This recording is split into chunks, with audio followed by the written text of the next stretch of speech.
12 अगस्त 2018। ये वो दिन था जब पार्कर सोलर प्रोब स्पेसक्राफ्ट को लॉन्च किया गया था। इस स्पेसक्राफ्ट का मकसद सूरज को छूना था। ये मिशन 2025 तक चलेगा। इन 7 सालों में ये सूरज के गिर्द 24 बार ऑर्बिट करके ये पता लगाएगा कि आखिर सूरज से निकलने वाली सोलर विंड्स कैसे बनती है और इनकी रफ्तार अचानक से तेज कैसे हो जाती है, और साथ ये भी पता लगाएगा कि सूरज की कोरोना के टेम्परेचर और इसकी सतह के टेम्परेचर में इतना ज्यादा डिफरेंस क्यों है। ये बात आप जान लें कि इसने सूरज के गिर्द अपने 10 ऑर्बिट कंप्लीट कर लिए हैं और 14 दिसंबर 2021 को ये पहली बार सूरज के एटमॉस्फेयर में दाखिल होकर उसे छूने में कामयाब हो गया। जी हाँ, आपने बिल्कुल सही सुना, इस स्पेसक्राफ्ट ने सूरज को छू लिया है। आखिर ये कैसे पॉसिबल हो सकता है? आखिर इसने सूरज को कैसे छुआ, वहाँ जाकर इसने क्या कुछ देखा और इन 10 ऑर्बिट्स में इसने कौन कौन सी डिस्कवरीज की, ये अमेजिंग इन्फॉर्मेशन आप जानोगे आज की इस वीडियो में। इसके ऊपर मैं ऑलरेडी वीडियो बना चुका हूँ। अगर आपने वो वीडियो नहीं देखी तो पहले वो जाकर देखें, लिंक आपको नीचे डिस्क्रिप्शन में मिल जाएगा। ये है पार्कर सोलर प्रोब पार्ट 2।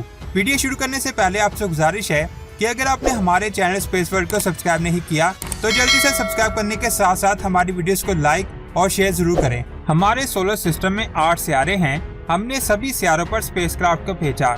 सबसे ज्यादा मिशन हमने मार्स पर किए।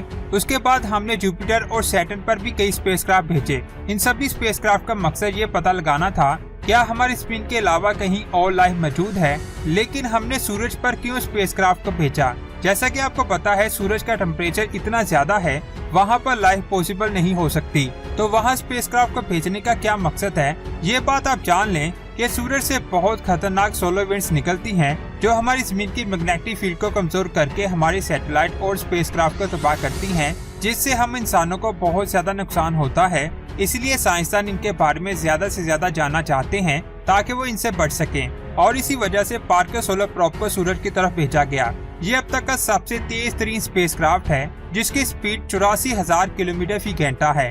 आज तक किसी भी स्पेसक्राफ्ट की स्पीड इतनी ज्यादा नहीं हो सकी। उसकी सबसे बड़ी वजह सूरज की ग्रेविटी है। जब कोई चीज सूरज की तरफ जाती है तो उसकी स्पीड बढ़ जाती है, और ये स्पेसक्राफ्ट 2025 तक सूरज को 24 बार ऑर्बिट करेगा, और हर ऑर्बिट में ये सूरज के और ज्यादा करीब होता जाएगा। जब ये सूरज के गिर्द अपना आखिरी चक्कर लगाएगा तब इसकी स्पीड 6,92,000 किलोमीटर फी घंटा होगी, जो रोशनी की स्पीड के 0.5% हिस्से के बराबर है। ये स्पीड इतनी ज्यादा है कि लाहौर से कराची का सफर हम सिर्फ और सिर्फ 2 सेकंड में कंप्लीट कर सकते हैं। इसी स्पीड से हम कुछ ही सालों में अपने करीबी स्टार प्रोक्सिमा सेंटोरी पर जा सकते हैं, लेकिन इसके लिए हमें बहुत ज्यादा ग्रेविटी की जरूरत पड़ेगी, जो सिर्फ और सिर्फ सूरज के करीब जाने से ही मिलेगी।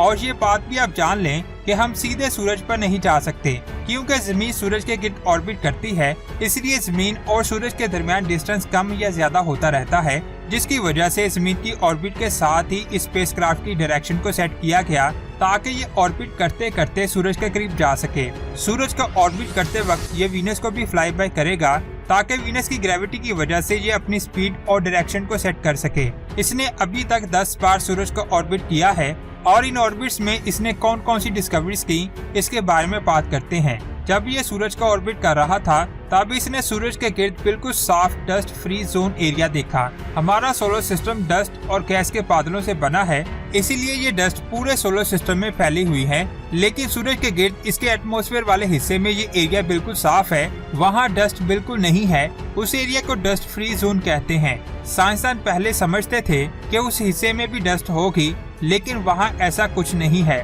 उनका मानना है कि सूरज से निकलने वाली सोलर विंड्स ने या तो इन डस्ट को खत्म कर दिया है या फिर इन्हें सूरज से दूर फेंक दिया है, जिसकी वजह से ये एरिया बिल्कुल साफ है। जब सूरज की रोशनी इन डस्ट पर पड़ती है तो ये डस्ट रोशन हो जाती है, जिन्हें आप जमीन पर आसानी से दे सकते हैं। ये इसकी असल तस्वीर है। अब बात करते हैं इसकी दूसरी डिस्कवरी की। सूरज की कोरोना बहुत प्रेशर के साथ सोलर विंड्स को पूरे सोलर सिस्टम में फेंकती है।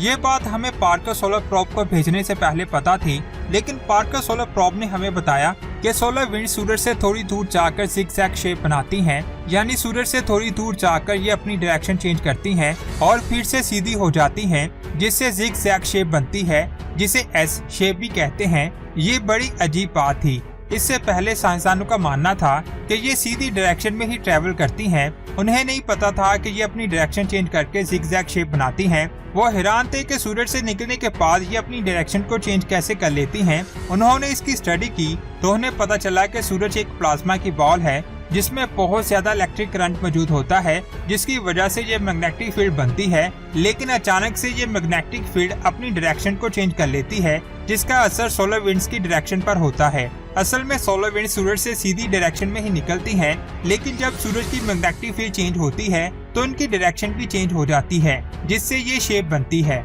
इससे हमें ये पता चलेगा कि इन सोलर विंड्स की डायरेक्शन कहाँ जाएगी, जिसकी वजह से हमें इन सोलर विंड्स को समझने में मदद मिलेगी और हम अपने सैटेलाइट्स और स्पेसक्राफ्ट को इनसे बचा सकेंगे। इसके अलावा पार्कर सोलर प्रोब ने सोलर विंड्स की आवाजें भी रिकॉर्ड की। आप उन आवाजों को जरा सुनिए।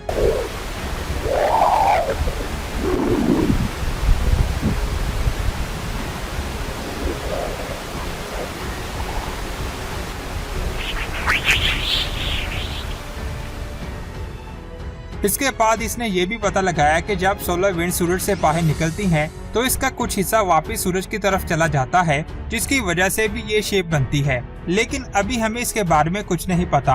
अब बात करते हैं इसकी अगली डिस्कवरी की। जैसे हमारी जमीन अपने एक्सिस पर रोटेट करती है, वैसे ही सूरज भी रोटेट करता है। इसीलिए सूरज से निकलने वाली सोलर विंड्स को राउंड शेप में ही हमारी जमीन पर आना चाहिए था, लेकिन ये सोलर विंड्स बिल्कुल स्ट्रेट जमीन पर आती हैं। पार्कर सोलर प्रोब ने पता लगाया कि जब सोलर विंड सूरज से निकलती हैं, तो अराउंड शेप में ही होती हैं, लेकिन जमीन पर आते आते ये स्ट्रेट हो जाती हैं। जिस तरीके से ये अराउंड शेप से स्ट्रेट होती हैं, इस बात को समझने से हम सूरज के एटमॉस्फेयर के बारे में अच्छी तरह जान पाएंगे। अब बात करते हैं इसकी अगली डिस्कवरी की। जैसा कि आपको पता है कि सूरज पर बड़े बड़े धमाके होते हैं, लेकिन पार्कर ने पता लगाया कि सूरज पर छोटे छोटे धमाके भी होते हैं, जो सोलर विंड्स को बड़े धमाकों की निस्बत ज्यादा तेजी से हमारी जमीन की तरफ फेंकते हैं। और जब इनकी रफ्तार तेज होती है तो ये हमारी जमीन की मैग्नेटिक फील्ड को कमजोर करती हैं। और साइंसदानों को इस बात का पता लगाना है कि आखिर ये तेज कैसे होती हैं। ये हमारे लिए बहुत बड़ी डिस्कवरी थी। ये वो सभी सीक्रेट्स थे जो हमें पार्कर सोलर प्रोब से पता चल पाए। 23 नवंबर को इसने सूरज के गिर्द अपना 10वां चक्कर कंप्लीट किया था और 14 दिसंबर को ये सूरज के एटमॉस्फेयर में दाखिल हो गया था, यानी इसने सूरज को छू लिया था।